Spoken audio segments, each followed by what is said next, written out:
তোমাদের অর্ক স্যার আবার তোমাদের সামনে হাজির হয়েছি আর একটা জিওগ্রাফির খুব সুন্দর এবং খুব ইম্পর্টেন্ট একটা চ্যাপ্টার নিয়ে আলোচনা করবো বলে। তো সবার আগেই ওয়েলকাম টু টিপিআর একাডেমিয়া। আগের দিন আমরা যেটা পড়েছিলাম সেটা হচ্ছে ইগনিয়াস রক বা আগ্নেয়শিলা নিয়ে কিছুটা পড়েছিলাম। আজকে আর একটা নতুন চ্যাপ্টার নিয়ে একটু আলোচনা করব, সেটা হচ্ছে ড্রেনেজ প্যাটার্ন বা ড্রেনেজ সিস্টেম। তো এই ড্রেনেজ প্যাটার্ন বা ড্রেনেজ সিস্টেম জিনিসটা কি, যেটা সম্পর্কে জাস্ট ছোট্ট একটা তোমাদেরকে ওভারভিউ দিয়ে দিই। তোমরা প্রত্যেকেই জিনিসটা জানো, বাট আবার ছোট্ট করে একটা যেটা ওভারভিউ দিচ্ছি সেটা হচ্ছে যে আমাদের নদী নদী কি হয়, যে বিভিন্ন ভূমিরূপের ওপর আমরা আগের দিন পড়েছি আগ্নেয় শিলা আছে, পাললিক শিলা আছে এবং রূপান্তরিত শিলা আছে, তিন রকম শিলা আছে। তো আগ্নেয় শিলা আগের দিন কি পড়েছিলাম, যে আগ্নেয় শিলা খুব শক্ত, তো তার উপর দিয়ে যখন যায় তখন নদীর ক্ষয় ক্ষমতাটা কম হয়।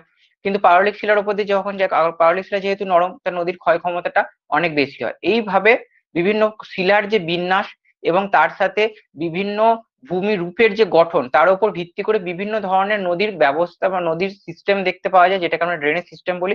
এবং বিভিন্ন প্যাটার্ন দেখতে পাওয়া যায় বা রূপ দেখতে পাওয়া যায়, যেটাকে আমরা বলি ড্রেনেজ প্যাটার্ন। ঠিক আছে, তো এই হচ্ছে বিষয় যেটা আজকে আমরা আলোচনা করব। সেই আলোচনার বিষয়বস্তু হচ্ছে evolution of drainage systems and patterns, different types and its adjustment to the structure. তো এই যে টপিকটা আছে, এই টপিকটা তোমাদের আমাদের আগামী যে সমস্ত পরীক্ষাগুলো আছে, পরীক্ষার প্রত্যেকটা সিলেবাসের মধ্যে এটা কভার করেছে এবং এটা জিওমরফোলজির একটা পার্ট। এবং এইটা এখান থেকেও অনেক এমসিকিউ আসে। তো আমরা ডিটেল জিনিসটা ইন ব্রিফ এবং আমাদের পরীক্ষার জন্য যত উপযুক্ত যতটা লাগবে ঠিক ততটাই আমরা এখানে আলোচনা করব এবং বিভিন্ন জিনিসগুলো সম্পর্কে জানবো এবং আমাদের যেটা কনসেপ্ট সেই কনসেপ্টটাকে আরেকটু ব্রাশ আপ করে নেবো। ঠিক আছে, তো এটা প্রথমে আমরা পড়বো, সেটা হচ্ছে drainage system and drainage pattern. তো ড্রেনেজ সিস্টেম আর ড্রেনেজ প্যাটার্ন এই দুটো শব্দের মধ্যে কিন্তু পার্থক্য আছে। ড্রেনেজ সিস্টেমটা কি? ড্রেনেজ সিস্টেম হচ্ছে origin and development of streams through Times. মানে সময়ের সাথে সাথে একটা ধরো একটা কোন একটা জায়গায় ধরো অ্যান্টিক্লাইন এবং সিনক্লাইন আছে, মানে যেটা আমাদের ভাঁজ ভাঁজ আছে, ভাঁজের যেটা উপত্যকা, সেই উপত্যকা বরাবর একটা নদীর সৃষ্টি হলো। সেই নদীটা সেই উপত্যকা বরাবর বয়ে যাচ্ছে এবং যখন এই উপত্যকা বরাবর সে বয়ে যাচ্ছে তখন সে কি করছে, আস্তে আস্তে আস্তে আস্তে নদীর বিভিন্ন যে প্রবাহ গুলো আছে, যেমন উচ্চ গতি, মধ্য গতি, নিম্ন গতি, এগুলো আমরা জানি। সে প্রবাহের মধ্যে দিয়ে যখন নদী তার বিস্তার করছে, তাহলে নদীর জন্ম হচ্ছে এবং তার যে ডেভেলপমেন্ট বা মানে যে বিস্তার হচ্ছে সেইটা, এবং সময়ের সাথে সাথে একটা নদী জন্ম জন্ম থেকে শুরু করে যে সময়ের সাথে সাথে তার যে বিস্তার, এই যে বিস্তারের যে ঘটনা, সেইগুলো আমরা জানি কিসের মাধ্যমে? ড্রেনেজ সিস্টেমের মাধ্যমে। বোঝা গেল? আর ড্রেনেজ প্যাটার্নটা কি? ড্রেনেজ প্যাটার্নটা হচ্ছে special arrangement and form of drainage system in terms of geometrical shapes in the areas of different rock types, geological structure, climatic conditions and denudation history. তার মানে কি, যে একটা অ্যারেঞ্জমেন্ট, আমাদের এই যে ড্রেনেজ যে সিস্টেমটা আছে, ড্রেনেজ সিস্টেম মানে ধরো নদীর জন্ম হলো, নদীর ডেভেলপমেন্ট হলো বা নদীর একটা প্রবাহ হলো, এবং এই যখন প্রবাহগুলো হচ্ছে তখন কি, যখন নদী তার উচ্চ গতিতে থাকে তখন সে পাহাড়ে থাকে। তো পাহাড়ে কি হয়, পাহাড়ে জেনারেলি শিলাগুলো নবীন শিলা থাকে, তাহলে সেই শিলাগুলোকে ক্ষয় করতে নদীকে কি করতে অনেক বেশি তার শক্তি ব্যবহার করতে হয়। তার জন্য কি হয়, সেই অঞ্চলে আই আকৃতি ভি আকৃতি বিভিন্ন আমরা উপত্যকাগুলো দেখতে পাই, তাহলে সেখানে কি নদীর ক্ষয় ক্ষমতাটা অনেক বেশি থাকে। হোয়ারাস যখন আমরা সমতলে চলে আসছি, সমতলে কি হচ্ছে, পাললিক শিলার পরিমাণ বেশি, তখন নদী কি ক্ষয় কার্যের থেকে সঞ্চয় কার্য বেশি করছে। বোঝা গেল? তাহলে যখন আমাদের পার্বত্য এলাকায় তাহলে নদীর যে প্যাটার্নটা বা ড্রেনেজ সিস্টেমের যে প্যাটার্নটা, সেই শেপ গুলো, ধরো সেই শেপটা ডেনড্রেটিক হতে পারে, সেই শেপটা ট্রেলিস মানে গাছের শাখার মতো হতে পারে, আবার সেটা কখনো রেক্টাঙ্গুলার শেপে হতে পারে। এই যে শেপটা হয় সেই শেপটা কিন্তু কিসের উপর ডিপেন্ড করে, তার যে নদীর যে প্রবাহ বা নদীর যে অববাহিকা, সেই অববাহিকার মধ্যে কি রক আছে বা কি শিলা আছে। যেমন ধরো যদি আগ্নেয় শিলা থাকে, ধরো পাশাপাশি একটা নরম শিলা আছে, একটা কঠিন শিলা আছে, নরম শিলা কঠিন শিলা পাশাপাশি আছে, প্যারালালি আছে, তাহলে কি হবে, নরম শিলার উপর দিয়ে যখন নদীটা যাবে তখন সে ক্ষয়টা বেশি করবে কম্পারেটিভ টু কঠিন শিলা। বোঝা গেল? তাহলে এই যে তাহলে সেখানে এক রকমের প্যাটার্ন তৈরি হবে। তার জিওলজিক্যাল স্ট্রাকচারটা কি হবে, ধরো যে শিলাগুলো আছে, হয়তো উপরে যে শিলাটা, উপরে শিলা হয়তো পাললিক শিলা আছে, পাললিক শিলার পরে তার হয়তো ব্যাথলিত আছে বা কোনো আগ্নেয় শিলা আছে, তাহলে সেই যে স্ট্রাকচারটা যেটা আছে, বা ধরো কোনো একটা পার্বত্য এলাকায় যেভাবে একটা ড্রেনেজ প্যাটার্নের ড্রেনেজের যে স্টাইল হবে সেটা নিশ্চয়ই সমতল এলাকায় হবে না, এটা ব্যাপার। প্লাস হচ্ছে কি ক্লাইমেটিক কনসেন্ট্রেশন। ক্লাইমেটিক কন্ডিশন বলতে ধরো যে অঞ্চলে বৃষ্টিপাতের পরিমাণ বেশি, তাহলে সেই অঞ্চলে নদীর জল ধারণ ক্ষমতাটা অনেক, জল ধারণের যে পাওয়ারটা সেটা অনেকটা বেশি হয়, ফলে কি হবে, নদীর ক্ষয় ক্ষমতাটা অনেক বেশি হবে।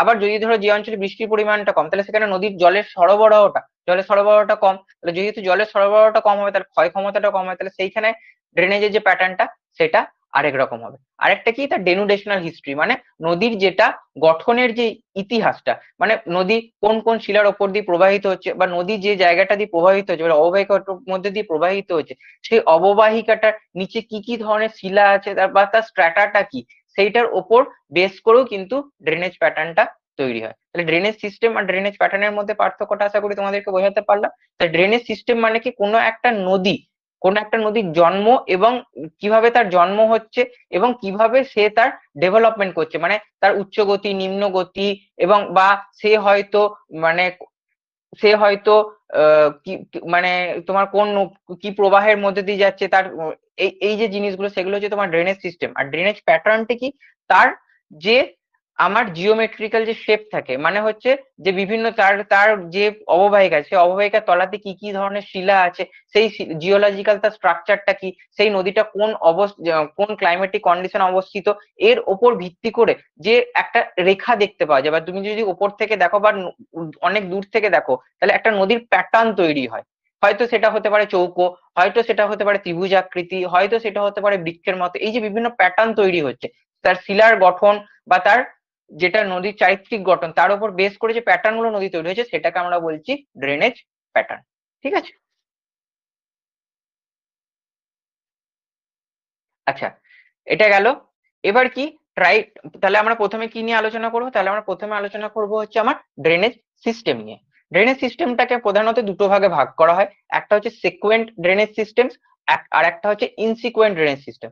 এবার সিকুয়েন্ট ড্রেনেজ সিস্টেমটা কি, সিকুয়েন্ট ড্রেনেজ সিস্টেমটা মানে হচ্ছে, ধরো কোনো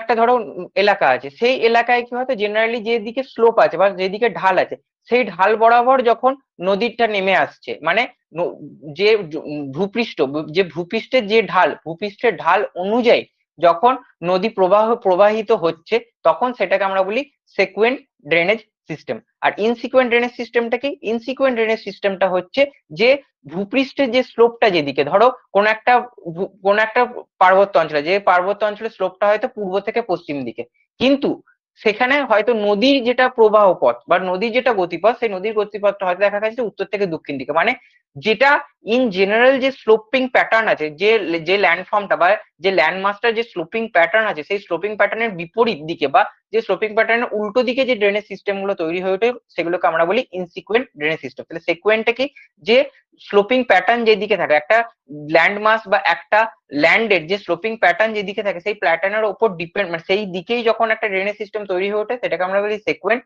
আর সেই দিকের উল্টো দিকে বা তার বিপরীত দিকে বা তার অন্য দিকে যে ড্রেনেজ সিস্টেমটা গড়ে ওঠে, সেটাকে আমরা বলছি ইনসিকুয়েন্ট ড্রেনেজ সিস্টেম। তো সিকুয়েন্ট ড্রেনেজ সিস্টেমকে আমরা আবার কটা ভাগে ভাগ করি, একটা হচ্ছে কনসিকুয়েন্ট স্ট্রিম, একটা হচ্ছে সাবসিকুয়েন্ট স্ট্রিম, একটা হচ্ছে অবসিকুয়েন্ট স্ট্রিম, আর একটা হচ্ছে রেসিকুয়েন্ট স্ট্রিম।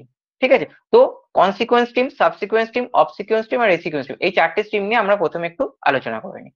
তো কনসিকুয়েন্স স্ট্রিমটা কি, যে ধরো কোন একটা এলাকা নতুন একটা ল্যান্ডমাস তৈরি হলো, ল্যান্ডমাস তৈরি হওয়ার পর তার যেটা অ্যান্টিক্লাইন আছে, সিনক্লাইন আছে, মানে ধরো একটা পার্বত্য উপত্যকা, মানে বা ভঙ্গিল পর্বত বা চ্যুতি, সেখানে তোমার ভাঁজ, সে ভাঁজে কি হচ্ছে, ভাঁজে যেটা ভ্যালি বা সিনক্লাইন, সেই সিনক্লাইন বরাবর যে প্রথম যে নদীটা তৈরি হলো, যে নদীটা প্রাথমিক নদী, যে নদীটা প্রথম সে অঞ্চলে তৈরি হলো, এবং সেই নদীটা ওই ভ্যালি বা সিনক্লাইন ভ্যালি বরাবর বয়ে চলেছে, এই যে যে নদীটা প্রথম তৈরি হলো, এবং সেটা ওই অঞ্চলে যেটা স্লোপিং প্যাটার্ন, সেই প্যাটার্নের উপর বেস করে তৈরি হচ্ছে, সেই নদীটাকে আমরা বলি হচ্ছে কনসিকুয়েন্স স্ট্রিম। কনসিকুয়েন্স স্ট্রিম বা প্রধান নদী, যেটা প্রথম নদীটা তৈরি হলো।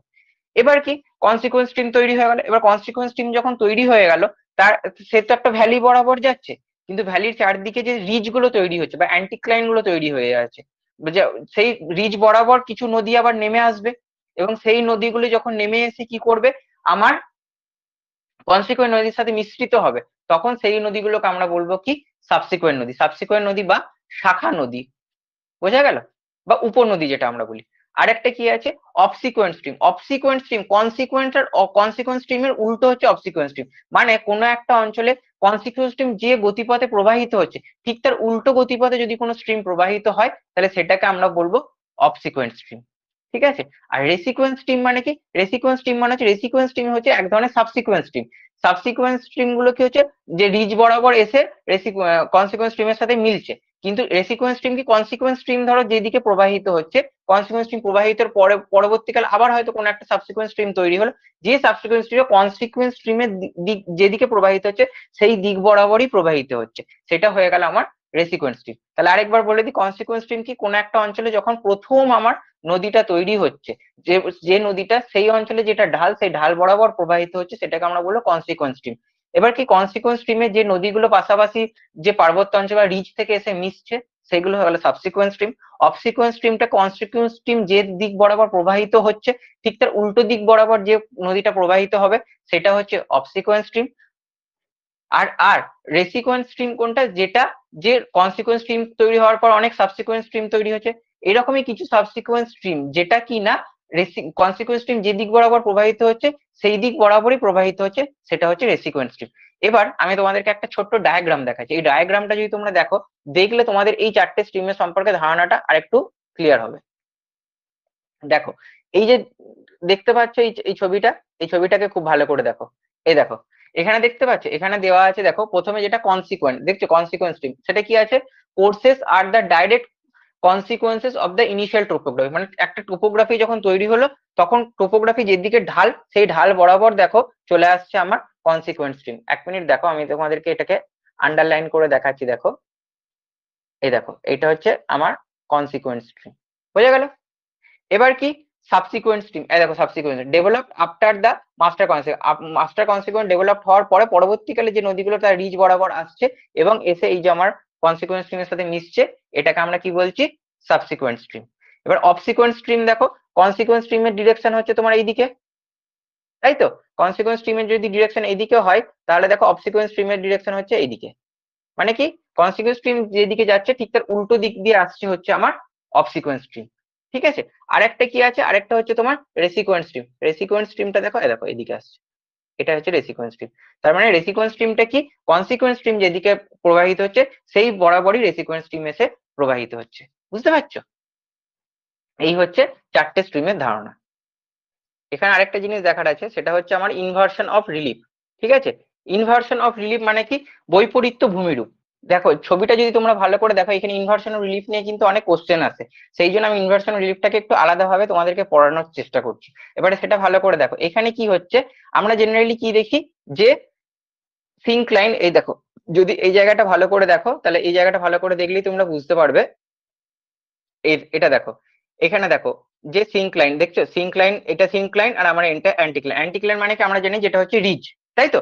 আর সিঙ্কলাইন মানে কি, যেটা ভূমি, মানে যেটা হচ্ছে আমার উপত্যকা। এবার কি হচ্ছে, ধরো এবার যেগুলো অ্যান্টিক্লাইন, এই অ্যান্টিক্লাইনেও কোনো নদীর উৎপত্তি হতে পারে, তাহলে এই অ্যান্টিক্লাইনে যখন এই নদীগুলো আমার উৎপত্তি হচ্ছে, সেইগুলো কি করবে, আস্তে আস্তে আস্তে আস্তে ক্ষয় করবে, এবং আস্তে আস্তে আস্তে আস্তে কি হবে, যেটা অ্যান্টিক্লাইন, এই যে এখানে দেখো, এখানে যেটা অ্যান্টিক্লাইন আছে সেটা এখানে হয়ে গেছে সিঙ্কলাইন। মানে কি, যেটা আমার মানে রিজ ছিল বা পর্বতের উঁচু ভাগটা ছিল, সেইটা আস্তে আস্তে ভেঙে উপত্যকায় পরিণত হচ্ছে, এবং উপত্যকা যেগুলো ছিল সেটা হয়তো আস্তে আস্তে কি হচ্ছে, আমার পার্বত্য অঞ্চলে পরিণত হচ্ছে। বুঝতে পারছো? এটাই হচ্ছে আমার ইনভার্সন অফ রিলিফ, মানে রিলিফের উল্টো। জেনারেলি কি হয়, যে সিঙ্কলাইন বরাবর নদী প্রবাহিত হয় এবং অ্যান্টিক্লাইন মানে হচ্ছে রিজ। এবার রিজের ওপর দিয়ে যদি কোনো নদী প্রবাহিত হয়, তখন সেটা আস্তে আস্তে অ্যান্টিক্লাইনটাকে ক্ষয় করতে করতে, এবার সেইটা যদি ধরো কোনো পাললিক শিলা দিয়ে তৈরি হয়, তাহলে কি হবে, সেটা আস্তে আস্তে ক্ষয় হয়ে যাবে।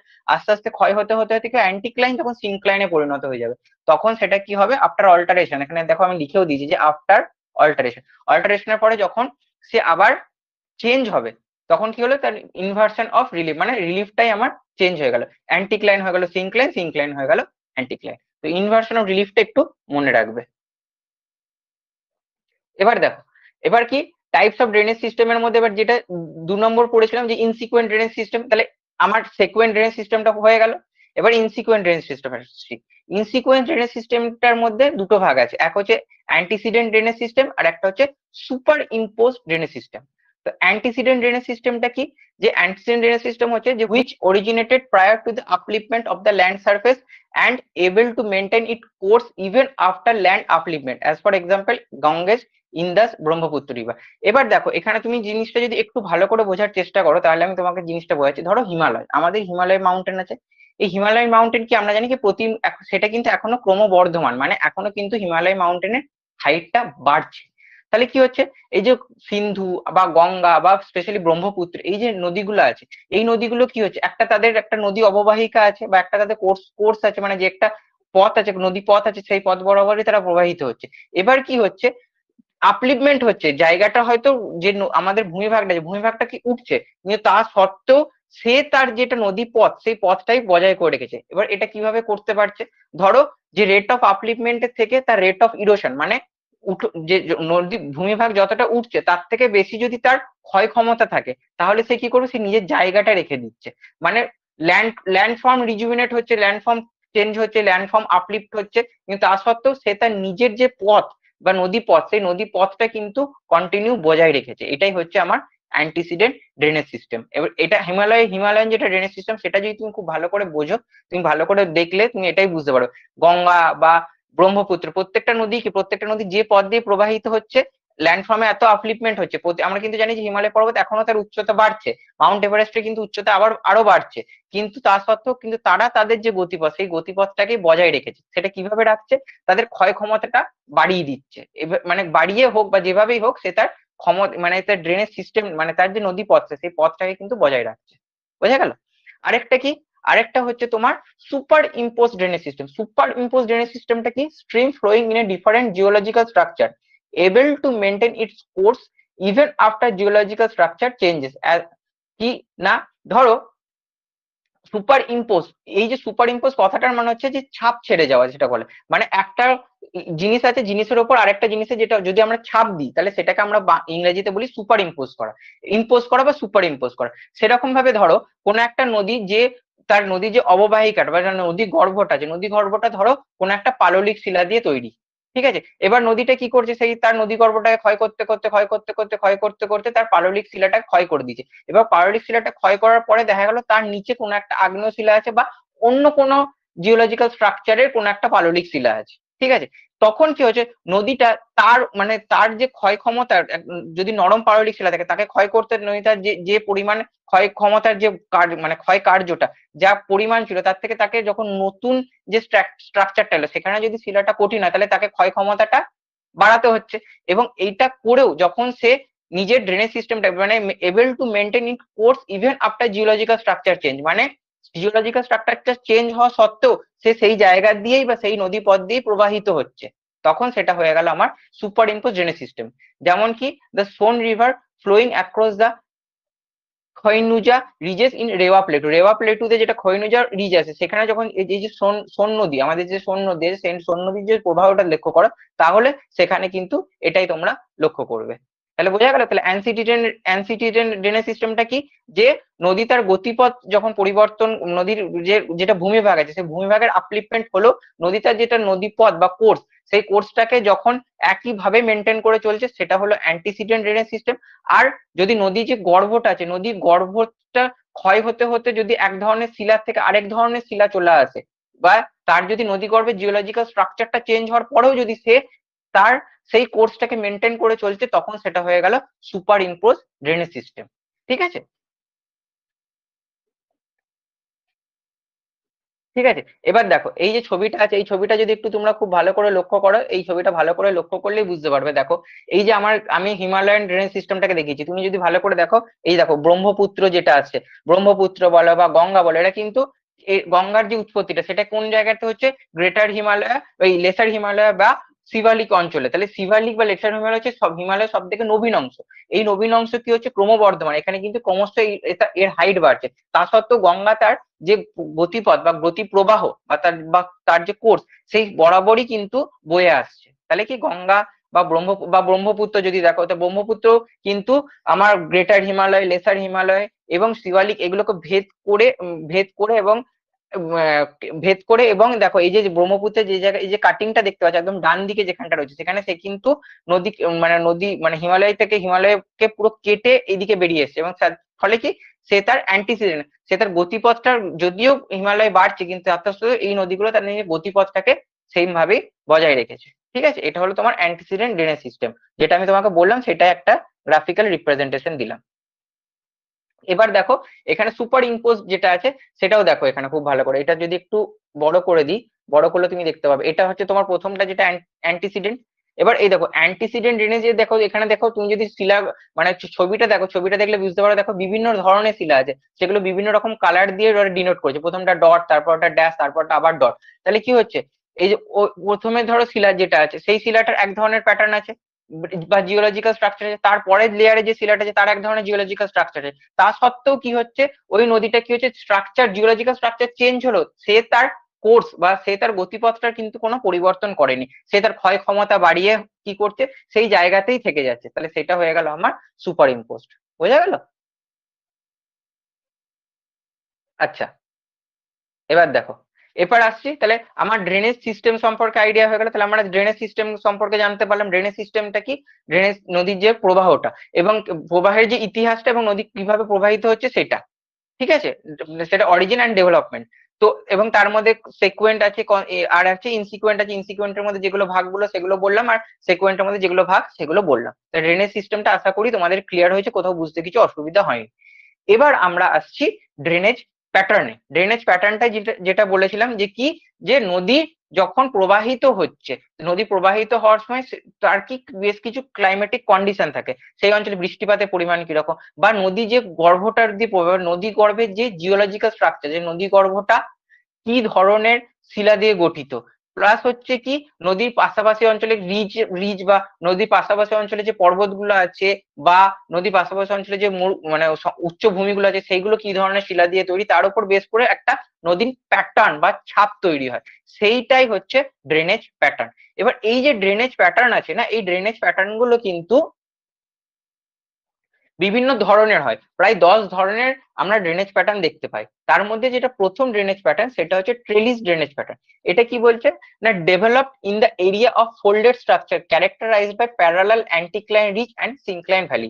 ঠিক আছে, কি না এইটা, এই ট্রেলিস ড্রেনেজ প্যাটার্নটা আমরা কোথায় দেখতে পাই, ট্রেলিস ড্রেনেজ প্যাটার্নটা আমরা দেখতে পাই হচ্ছে যেগুলো আমার ফোল্ডেড স্ট্রাকচার বা ভাঁজ পর্বত যেগুলো আছে সেখানে দেখতে পাই। সেখানে কি হচ্ছে, ধরো প্যারালাল মানে অ্যান্টিক্লাইন রিজ, প্রথমে অ্যান্টিক্লাইন রিজ, তারপর সিনক্লাইন ভ্যালি, আবার অ্যান্টিক্লাইন রিজ, আবার সিনক্লাইন ভ্যালি। সেখানে কি হবে, সিনক্লাইন বরাবর একটা নদী বয়ে আসছে এবং অ্যান্টিক্লাইন রিজ যে আছে, অ্যান্টিক্লাইন রিজ থেকে সে এই যে সিনক্লাইন ভ্যালি দিয়ে যে নদীটা প্রবাহিত হচ্ছে সেখানে এবং রাইট রাইট ডিগ্রি বা 90 ডিগ্রি, প্রায় 90 ডিগ্রি অ্যাঙ্গেল করে এসে নদীগুলো এসে মিশছে।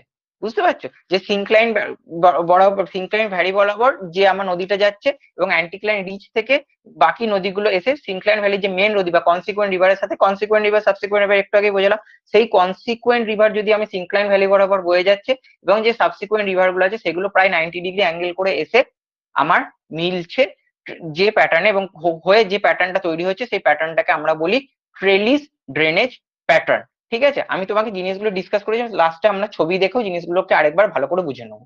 ঠিক আছে, আরেকটা কি, এই এবং তাহলে ট্রেলিস ড্রেনেজ প্যাটার্ন, আর তারপরেই দেখো একটা ড্রেনেজ প্যাটার্ন নিয়ে আলোচনা করেছি সেটা হচ্ছে রেক্ট্যাঙ্গুলার ড্রেনেজ প্যাটার্ন।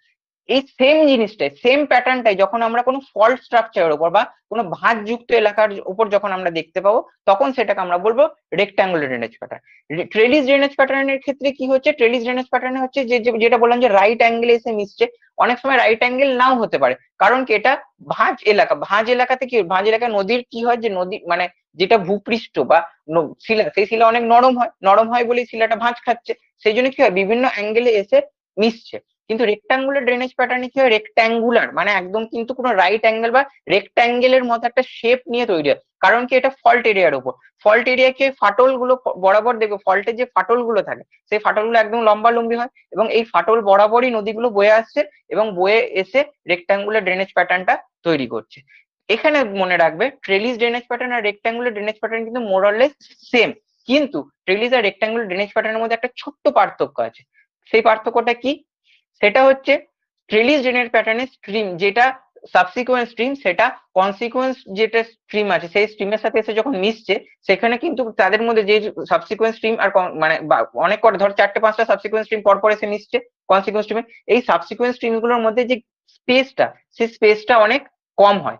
কিন্তু যখন রেক্টাঙ্গুলার ড্রেনেজ প্যাটার্নে হয় তখন এই যে সাবসিকুয়েন্ট যে স্ট্রিম গুলো আছে সেই সাবসিকুয়েন্ট স্ট্রিমের মধ্যে যে স্পেসটা, সেই স্পেসটা অনেকটা বড় হয়। এটা কেন হয়, এটা হওয়ার মেন যেটা কারণ সেটা হচ্ছে যে যেহেতু আমি একটু আগেই বললাম যে যেহেতু ট্রেলিসটা কি হচ্ছে আমার ফোল্ডেড স্ট্রাকচারের মধ্যে হচ্ছে বা ভাঁজ এলাকা হচ্ছে, ভাঁজ এলাকায় কিছু মানে নদীগুলো কি যেহেতু মাটিটা নরম বা মানে স্ট্রাকচারটা নরম, সেহেতু কি হচ্ছে বিভিন্ন দিক দিয়ে এসে সাবসিকুয়েন্ট রিভার গুলো এসে মিশছে, এবং সাবসিকুয়েন্ট রিভার খুব ক্লোজলি একটার পর একটা সাবসিকুয়েন্ট রিভার তার রিজ আর ভ্যালি তৈরি করে করে এসে মিশছে। কিন্তু রেক্টাঙ্গুলার ড্রেনেজ প্যাটার্ন যেহেতু ফল্ট এরিয়া হচ্ছে, ফল্ট এরিয়া সিলারটা কি অনেক কঠিন হয়, তাহলে কি সেখানে যে শুধুমাত্র যে অঞ্চলগুলো ফল্ট বা মানে যেখানগুলোতে চ্যুতি তৈরি হয়েছে সেই চ্যুতি বরাবর এসে মিশছে, ফলে সেখানে কি হচ্ছে নদীগুলোর মধ্যে যেটা গ্যাপ সাবসিকুয়েন্ট রিভার গুলো আছে সেই সাবসিকুয়েন্ট রিভার মধ্যে এগুলো যে গ্যাপ, সেই গ্যাপ গুলো অনেকটা বেশি হয়।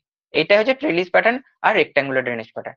এবার আসি কিসে, ডেনড্রেটিক আর ট্রি শেপ ড্রেনেজ প্যাটার্ন, মানে যেটা পাখির মানে গাছের মতো দেখতে হয়। এটা কি developed in a flat rolling extensive topography having extremely low relief. যেমন ধরো আমাদের গঙ্গার বদ্বীপ বা আমাদের যেটা ইন্ডো গ্যাঙ্গেটিক যে প্লেন আছে, ঠিক আছে, এই ইন্ডো গ্যাঙ্গেটিক প্লেনটা কি, এবং সেটা কি একদম ফ্ল্যাট একটা এলাকা, এক ফ্ল্যাট এবং রোলিং এলাকা, এবং কি যার যার রিলিফ বা যে ভূমিভাগের উচ্চতা খুব মানে উচ্চতাটা খুবই কম হয়, এবং সেখানে কি হচ্ছে একটা নদী আসছে এবং একটা নদী অন্য দিক থেকে আরেকটা নদী সাবসিকুয়েন্ট কনসিকুয়েন্ট রিভার, তার দিক থেকে সাবসিকুয়েন্ট রিভার আরেকটা সাবসিকুয়েন্ট রিভার, এইভাবে আসে। তুমি যদি একটু আগে তোমাদেরকে গঙ্গার যেটা ড্রেনেজ প্যাটার্নটা দেখালাম, গঙ্গার ড্রেনেজ প্যাটার্ন কিন্তু ডেনড্রেটিক বা ট্রি শেপ ড্রেনেজ প্যাটার্নের মতো। এটা কিন্তু এটা মনে রাখবে। তাহলে কি একটা মানে যেখানে ফ্ল্যাট স্ট্রাকচার বা যে আমার টোপোগ্রাফিটা একদম ফ্ল্যাট, যেখানে কোনো উঁচু ভূমিভাগ নাই, সেখানে যখন দীর্ঘ সময় ধরে একটা কনসিকুয়েন্ট রিভার আসছে, তার চারদিক থেকে একটা সাবসিকুয়েন্ট রিভার আসছে, এসে মিলিত হচ্ছে এবং মিলিত যখন একটা গাছের মতো শেপ তৈরি করছে, সেটাকে আমরা বলছি কি না ডেনড্রেটিক ড্রেনেজ প্যাটার্ন। ঠিক আছে, এবার আসছে কি radial drainage system, radial drainage pattern. তো রেডিয়াল ড্রেনেজ প্যাটার্নটা কি, centrifugal drainage developed when rivers are diverged from a dome or volcanic topography। এটা কি, ধরো কোনো একটা ভলক্যানো আছে বা কোনো একটা ডোম আছে, সেই ডোমের কি হবে, সেই বা কোনো একটা ধরো ভলক্যানিক মাউন্টেন আছে, তো সেই ভলক্যানিক মাউন্টেনে কি হয়, ভলক্যানিক মাউন্টেনে যে মানে ঢাল, সেই ঢাল বরাবর চারদিক থেকে নদীগুলো ওপর থেকে নিচের দিকে নেমে আসবে, মানে কি বিকেন্দ্রীকরণ হবে, মানে নদীগুলো একটা জায়গা থেকে মানে উপরে একটা যেটা ডোম আছে সেই ডোম বা ভলকানিক মাউন্টেনের উপর থেকে চারদিকে এইভাবে ছড়িয়ে যাচ্ছে, মানে তোমার দূর থেকে দেখে কি মনে হবে যে একটা মধ্যের কোনো একটা কেন্দ্র থেকে নদীগুলো চারদিকে ছড়িয়ে যাচ্ছে। এটাই হচ্ছে রেডিয়াল ড্রেনেজ সিস্টেম। এটা যদি মনে রাখো যে আমার যদি শ্রীলঙ্কার তুমি যদি কোনো আহ, এটা একবার বাড়িতে দেখো, শ্রীলঙ্কার যদি ড্রেনেজ প্যাটার্ন খুব ভালো করে লক্ষ্য করবে, তাহলে লক্ষ্য করলে দেখতে পাবে এটা খানিকটা রেডিয়াল ড্রেনেজ সিস্টেমের মতো, মনে হবে যেন কোনো একটা মেন ভূমিভাগ থেকে চারদিকে নদীগুলো ছড়িয়ে গেছে। তো পারলে একবার শ্রীলঙ্কার ড্রেনেজ সিস্টেমটা একবার নেট থেকে সার্চ করে দেখো, তুমি বুঝতে পারো রেডিয়াল ড্রেনেজ সিস্টেমটা। ঠিক আছে, তো এই চারটে গেল। এরপরে আসছে centripetal drainage system. Centripetal drainage সিস্টেমটা কি, ঠিক তা সেন্ট্রিফিউগালের উল্টো। সেখানে কি characterize by stream which converge at a point which is generally a depression or basin. মানে কি ধরো কোনো একটা জায়গায় বেসিন আছে, সেই বেসিনে কি হবে চারদিক থেকে, বা কোনো একটা লো ল্যান্ড আছে, সেই লো ল্যান্ডে কি হবে চারদিক থেকে নদীগুলো এসে সেই জায়গাতে মিলিত হবে। তাহলে কি হবে, এটা হচ্ছে কেন্দ্রীভূত ড্রেনেজ প্যাটার্ন, মানে চারদিক থেকে নদীগুলো যখন একটা জায়গায় এসে মিশবে বা কোনো একটা লো ল্যান্ডে এসে পড়বে, তখন সেটাকে আমরা বলবো সেন্ট্রিপিটাল ড্রেনেজ প্যাটার্ন। এবার কি annular drainage pattern, annular drainage প্যাটার্নটা কি হবে, it is formed when tributaries of the master consequent stream are developed in the form of a circle। Annular মানে হচ্ছে রিং বা সার্কেল, মানে কি যখন নদীগুলো কি হবে, মানে ধরো মাস্টার কনসিকুয়েন্ট যে নদীটা আছে, মাস্টার কনসিকুয়েন্ট নদীটা হয়তো মানে এইভাবে গোল হয়ে ঘুরে ঘুরে নামছে, ঠিক আছে, কোন নদী নদী মানে নদীকে মানে কোন হয়তো পার্বত্য অঞ্চলকে ক্ষয় করে এইভাবে ঘুরে নামছে, এবং তার চারদিক থেকে যে ছোট ছোট যে কনসিকুয়েন্স রিভার গুলো আছে সেগুলো ওর সাথে এসে মিশছে, ঠিক আছে, এবং মিশে দূর থেকে তোমার যদি দেখে মনে হয় যে মনে হবে যেন কোনো একটা সার্কেলের মতো আছে, তখন সেটাকে আমরা বলবো অ্যানুলার ড্রেনেজ প্যাটার্ন। অ্যানুলার কথাটার মানে হচ্ছে রিং লাইক, এই কথাটা মনে রাখো। তাহলে রিং কি হয়, গোলের মতো, এইভাবে তোমরা মনে রাখবে অ্যানুলার ড্রেনেজ প্যাটার্ন হচ্ছে যেটা সার্কেলের মতো দেখতে হবে। ঠিক আছে, আরেকটা কি বার্ব ড্রেনেজ প্যাটার্ন। সেটা কি কি বলছে না, when tributaries flow in opposite direction to their master streams. মানে কি যেগুলো আমার একটু আগে আমরা গুলো পড়েছিলাম অবসিকুয়েন্ট রিভার যদি ধরো কোন একটা এমন একটা জায়গা যেখানে আমার কনসিকুয়েন্ট রিভার যেদিকে বইছে, কিন্তু তার উল্টো দিকে কনসিকুয়েন্ট রিভার যদি পূর্ব থেকে পশ্চিমের দিকে প্রবাহিত হয়, তাহলে পশ্চিম থেকে পূর্ব দিকে যে তার ট্রিবিউটারিজ গুলো যখন প্রবাহিত হচ্ছে এবং সেই জায়গাটাকে নিয়ে যে ড্রেনেজ প্যাটার্নটা তৈরি হচ্ছে, সেটাকে আমরা বলি বার্ব ড্রেনেজ প্যাটার্ন। আবার বলছি কি না, যখন ট্রিবিউটারিজ আমার যে মাস্টার স্ট্রিমের উল্টো দিক দিয়ে যখন ফ্লো করবে, তখন সেটাকে আমরা বলবো বার্ব ড্রেনেজ প্যাটার্ন। তারপরে কি, তারপরে হচ্ছে pinnate drainage pattern. Pinnate drainage pattern কি হবে, the tributaries originate from the steep sides of the parallel ridge join the longitudinal master consequently occupying the valley at acute angle. Acute অ্যাঙ্গেলে এসে যখন মিশছে বা স্থূল কোণে এসে মিশছে, সরি সূক্ষ্ম কোণে এসে মিশছে, এটা কি না, ট্রিবিউটারিজ গুলো কি হচ্ছে যে ধরো রিজ আছে এবং রিজ গুলো ধরো প্যারালাল, মানে ধরো কোন একটা পরপর পরপর আছে, কোন একটা বড় বড় মানে একটা কঠিন শিলা, কঠিন শিলার পরে নরম শিলা, আবার কঠিন শিলা, কঠিন শিলার পরে নরম শিলা। তাহলে কি হবে, নরম শিলা দিয়ে যে নদীটা প্রবাহিত হচ্ছে সেই নদীটা খুব কি করবে, খুব তাড়াতাড়ি ক্ষয় করে দেবে। এবার তাহলে কি হবে, তার পাশাপাশি যে রিজ গুলো থাকবে বা পাশাপাশি যে ধরো একটা নরম শিলার মাঝ বরাবর নদীটা যাচ্ছে, নরম শিলার মাঝ বরাবর গিয়ে যখন আমার নদীটা যাচ্ছে তার পাশাপাশি যদি কঠিন শিলা থাকে তাহলে কি হবে, সেই কঠিন শিলাগুলো যেটা স্লোপটা হবে বা ঢালটা হবে সেটা অনেক স্টিপ হবে। তো এই স্টিপ বরাবর, এই স্টিপ ঢাল বা খাড়া ঢাল বরাবর যে নদীগুলো যখন নেমে আসবে এবং নেমে এসে যে ড্রেনেজ প্যাটার্নটাকে তৈরি করবে সেটাকে আমরা কি বলি, পিনেট ড্রেনেজ সিস্টেম। এখানে মনে রাখবে একটা এমসিকিউ হয় যে পিনেজ ড্রেনেজ প্যাটার্নে নদীগুলো কোন অ্যাঙ্গেলে এসে মেশে। পিনেজ ড্রেনেজ প্যাটার্নে নদীগুলো এসে মেশে হচ্ছে অ্যাকিউট অ্যাঙ্গেলে। ঠিক আছে, আচ্ছা, চারটে চারটে চারটে আটটা হলো। আর কি, আর দুটো আছে আমার, একটা আর কি না, হেরিঞ্জ বোন ড্রেনেজ প্যাটার্ন। হেরিঞ্জ বোন ড্রেনেজ প্যাটার্নটা কি, developing in mountainous area where broad valleys are flanked by parallel ridges having steep hillside slope, rib pattern are like rib bone of humans. এটা কি, যে আগে যে একটু আগে যেটা আমরা পড়লাম পিনেট, পিনেট যেরকম খানিকটা সেরকমই, কিন্তু এখানে কি হয়, এখানে তোমার যে প্যাটার্নটা হয় সেই প্যাটার্নটা খানিকটা দেখতে হয় কি আমাদের মানে মানুষ মানে আমাদের মানুষের যেটা শিরদাঁড়া আছে সেই শিরদাঁড়া যেমন দেখতে ঠিক সেরকম, মানে একটা লম্বা নদী বয়ে যাচ্ছে, মানে যেটা মেন কনসিকুয়েন্ট রিভার, এবং মেন কনসিকুয়েন্ট রিভারের চারদিকে আমাদের শিরদাঁড়া যেমন চারদিকে এরকম এরকম করে এসে মিশছে, ঠিক সেরকম ভাবে যদি তোমাকে আমি একটা ডায়াগ্রাম করি তোমাকে জিনিসটা দেখে বলা বলছি। দেখো, ধরো এইরকম ভাবে একটা মেন নদী এসে বসছে, তাহলে এই একটা এরকম এলো, আবার এরকম এলো, আবার এরকম এলো, আবার এরকম এলো, আবার এরকম এলো, আবার এরকম এলো, এটা কি হচ্ছে, খানিকটা আমার শিরদাঁড়ার মতো দেখতে লাগছে।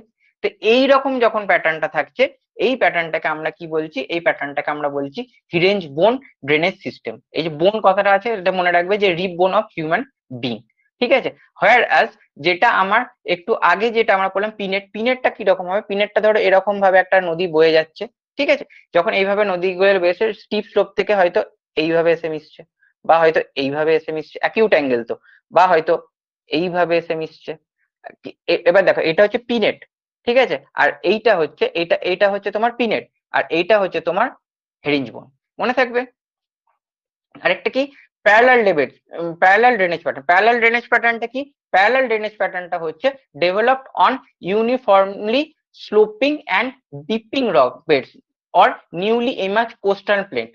কি না, ধরো কোনো একটা নতুন জায়গা বা কোনো একটা নতুন কোস্টাল প্লেন বা কোনো একটা নতুন ল্যান্ডফর্ম তৈরি হয়েছে, সেই নতুন ল্যান্ডফর্মে যখন কি হচ্ছে ড্রেনেজ প্যাটার্নটা ইউনিফর্মলি স্লোপ, মানে ড্রেনেজ প্যাটার্নের যে স্লোপটা আছে সেই স্লোপটা একদম ইউনিফর্ম, মানে পুরো সেম একদম স্লোপ আছে সেখানে, এবং ডিপিং রক বেডস, আর রক বেড গুলো কি ডিপিং বা নিচু হয়ে থাকে, সেটা প্যারালাল ড্রেনেজ প্যাটার্ন হচ্ছে। ধরো এরকম একটা ড্রেনেজ যাচ্ছে, আবার এখানে একটা এরকম যাচ্ছে, আবার একটা এরকম যাচ্ছে, আবার একটা এরকম যাচ্ছে, এইরকম যে ড্রেনেজ প্যাটার্নটা তৈরি হচ্ছে এটাকে আমরা বলছি প্যারালাল। এখানে কি হচ্ছে, ধরো এই যে অংশগুলো আছে আমার, এই যে অংশগুলো, এই অংশগুলোতে কি হচ্ছে, এই অংশগুলোতে হয়তো উঁচু মানে কঠিন শিলা আছে, এবং কিন্তু এই পাশ বরাবর যে নরম শিলা, সেই নরম শিলা বরাবর যখন আমরা নদীটা চলতে শুরু করছে যাচ্ছে, এই যে প্যাটার্নটা তৈরি হচ্ছে সেটাকে আমরা বলছি প্যারালাল ড্রেনেজ প্যাটার্ন। তো বোঝা গেল, এই হচ্ছে মোটামুটি আমার 10 ধরনের ড্রেনেজ প্যাটার্ন। এবার দেখো এখানে আমি কি করেছি, এখানে আমি তোমাদের সুবিধার জন্য দেখো, এক মিনিট, তোমাদের সুবিধার জন্য কি করেছি, এই আরেকবার বোঝানোর জন্য জাস্ট আমরা লাস্টে ডিসকাস করার জন্য কিছু তোমাদেরকে এখানে ড্রেনেজ প্যাটার্নের ছবিগুলো দেখিয়েছি। দেখো ডেনড্রাইটিক ড্রেনেজ প্যাটার্নটা দেখে বুঝতে পারছো আমি যেরকম বললাম, দেখো সেরকম। প্যারালাল ড্রেনেজ প্যাটার্নটা দেখো একদম প্যারালালি, এই যে লম্বা লম্বা লাইন গুলো যদি তুমি এখান থেকে ভালো করে দেখো, এই দেখো যেটা আমি তোমাদেরকে জাস্ট একটু আগে বললাম, এই দেখো এই যে প্যারালাল, এটা একটা নদী, আবার এটা একটা নদী, আবার এটা একটা নদী, আবার এটা একটা নদী, তাহলে কি হচ্ছে প্যারালালি বইছে, বুঝতে পারছো। তারপর ট্রেলিস ড্রেনেজ প্যাটার্নটা দেখো, সেখানে কি হচ্ছে, একে অপরের সাথে প্রায় রাইট বা 90 ডিগ্রি অ্যাঙ্গেল করে এসে এসে মিশছিল, সেটা হচ্ছে ট্রেলিস। ট্রেলিজের আরেকটা পার্ট হচ্ছে রেক্টাঙ্গুলার। তো ট্রেলিজ আর রেক্টাঙ্গুলার মধ্যে ডিফারেন্স আছে, দুটো দেখতে সেম, কিন্তু ট্রেলিজ আর রেক্টাঙ্গুলার মধ্যে ডিফারেন্সটা কি সেটাও কিন্তু তোমাদেরকে বললাম। ট্রেলিজে কি হচ্ছে, ফোল্ডেড স্ট্রাকচারের উপর হচ্ছে, আর রেক্টাঙ্গুলার কি হচ্ছে, ফল্টেড স্ট্রাকচারের উপর হচ্ছে। আরেকটা কি, ট্রেলিজ ড্রেনেজ প্যাটার্নের ক্ষেত্রে কি হচ্ছে, যে সাবসিকুয়েন্ট রিভার গুলোর মধ্যে যে স্পেসটা সেটা কিন্তু অনেকটা কম থাকে, হোয়ারাস রেক্টাঙ্গুলার ড্রেনেজ প্যাটার্নের ক্ষেত্রে কিন্তু যে সাবসিকুয়েন্ট রিভার গুলো থাকে সেটা তার মধ্যে স্পেসটা কিন্তু অনেকটা বেশি থাকে। এই দুটো কিন্তু মেন ডিফারেন্স ট্রেলিজ আর রেক্টাঙ্গুলার ড্রেনেজ প্যাটার্নের মধ্যে। ঠিক আছে, রেডিয়ালটা দেখো, সেন্ট্রাল, এই যে সেন্ট্রাল, ধরো সেন্ট্রাল এলাকা, এই সেন্ট্রাল এলাকা থেকে কি হচ্ছে, নদীগুলো বাইরের দিকে বেরিয়ে যাচ্ছে। ঠিক আছে, আবার এই একই জিনিস এখানে সেন্ট্রিফিউগাল দেখাচ্ছে, দেখো এক এসে ভিতরে এসে মিশছে। তারপরে এটা হচ্ছে সেন্ট্রিপিটাল, ভিতরে এসে মিশছে। এই দেখো রেক্টাঙ্গুলারটা দেখতে পাচ্ছ, পুরো 90 ডিগ্রি অ্যাঙ্গেল, এটা রেক্টাঙ্গুলার, দেখো 90 ডিগ্রি অ্যাঙ্গেল করে এসে মিশছে। আর যেটা অ্যানুলার বা রিং লাইক, সেটাও দেখো এইরকম স্ট্রাকচারে আছে। ঠিক আছে, তো এই ছিল আজকের আমার ডিসকাশন। তো আশা করি তোমরা সমস্ত জিনিস বুঝতে পেরেছো, এবং তোমাদের এই মানে ক্লাসটা খুব ভালো লেগেছে বা খুব পছন্দ হয়েছে। কেমন হয়েছে না হয়েছে সেটা তোমরা আমাকে অবশ্যই কমেন্ট করে জানিও। আরো যদি কিছু মডিফিকেশনের জায়গা থাকে সেটাও আমাকে অবশ্যই কমেন্ট করে জানিও। আর কেমন লাগলো সেটা কিন্তু অবশ্যই জানিও। এবং এইরকম আরো ইন্টারেস্টিং ভিডিও যদি পেতে হয় বা আরো ইন্টারেস্টিং টপিক যদি আমার সাথে আরো জানতে হয়, তাহলে অবশ্যই আমার ক্লাসে জয়েন করতে হবে।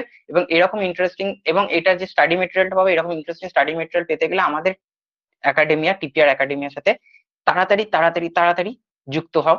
এবং এরকম লাইভ ইন্টারাকশনের সাথে, এবং লাইভে আসো, এসে ইন্টারাকশন করো এবং জিনিসগুলো সম্পর্কে জানো।